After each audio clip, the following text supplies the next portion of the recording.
ನಮಸ್ಕಾರ Ranebennur. Good morning. ಇದು Tuesday morning. As usual ನಾನು ಡೈಲಿ ರೂಟೀನ್ ಸ್ಟಾರ್ಟ್ ಮಾಡಿದೆ. ಮನೆಗೆ ಬಂದು ಚಟ್ನಿ ಮತ್ತು ದೋಸೆ ಪ್ರಿಪೇರ್ ಮಾಡಿಕೊಟ್ಟೆ. ಅದಾಗಿದ ತಕ್ಷಣ ನಾನು ಡೈಲಿ ರೂಟೀನ್ ವರ್ಕ್ ಸ್ಟಾರ್ಟ್ ಮಾಡಿದೆ. ಸಂಜೆ ನನಗೆ ಹೋಳಿಗೆ ತಿನ್ನೋಂಗಾಯಿತು, ಅದಕ್ಕೆ ಹೋಳಿಗೆ ಮಾಡ್ತಾಯಿದ್ದೀನಿ. ಮೈದಾ ಹಿಟ್ಟಲ್ಲ, ಗೋಧಿ ಹಿಟ್ಟಲ್ಲಿ. ಗೋಧಿ ಹಿಟ್ಟನ್ನ ಸಾನಿಸ್ಕೊಂಡು ಅದಕ್ಕೆ ಚಿಟಿಕೆ ಅರಿಶಿಣ ಹಾಕಿದೆ, ಚಿಟಿಕೆ ಉಪ್ಪು ಹಾಕಿದೆ.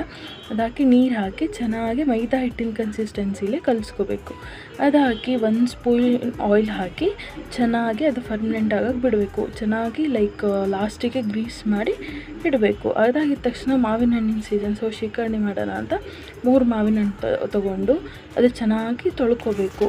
ಅದಾಗಿದ ತಕ್ಷಣ ಅದನ್ನು ಚೆನ್ನಾಗಿ ಪಲ್ಪೆಲ್ಲ ತಗೋಬೇಕು. ಒಳಗಿಂದು ನೋಡಬೇಕು, ಅದಕ್ಕೆ ಅದರಲ್ಲಿ ಹುಳ ಇತ್ತೋ ಇಲ್ಲ ಅಂತ ಫಸ್ಟು ಚೆಕ್ ಮಾಡಿ ಆಮೇಲೆ ಅದನ್ನು ಯೂಸ್ ಮಾಡಬೇಕು. ಅದಕ್ಕೆ ಸ್ವಲ್ಪ ಬೆಲ್ಲ ತಗೊಂಡು ಅದನ್ನು ಚಾಪ್ ಮಾಡ್ಕೋಬೇಕು, ಎಷ್ಟು ಬೇಕಷ್ಟು ಸಿಹಿಗೆ.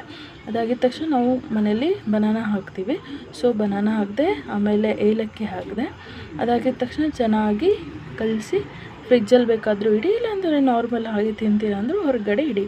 ಅದಾಗಿದ ತಕ್ಷಣ ಹೋಳಿಗೆ ಪ್ರಿಪೇರ್ ಮಾಡ್ಕೊಂಡೆ. ಹೋಳಿಗೆ ಮತ್ತು ಎಷ್ಟು ಚೆನ್ನಾಗಿ ಬಂದಿದೆ ಅಂದರೆ ನೀವೇ ನೋಡ್ತೀರಾ ಮುಂದಿನ ವಿಡಿಯೋದಲ್ಲಿ. ಇಷ್ಟು ಚೆನ್ನಾಗಿ ಬಂದಿತ್ತು ಗೈಸ್.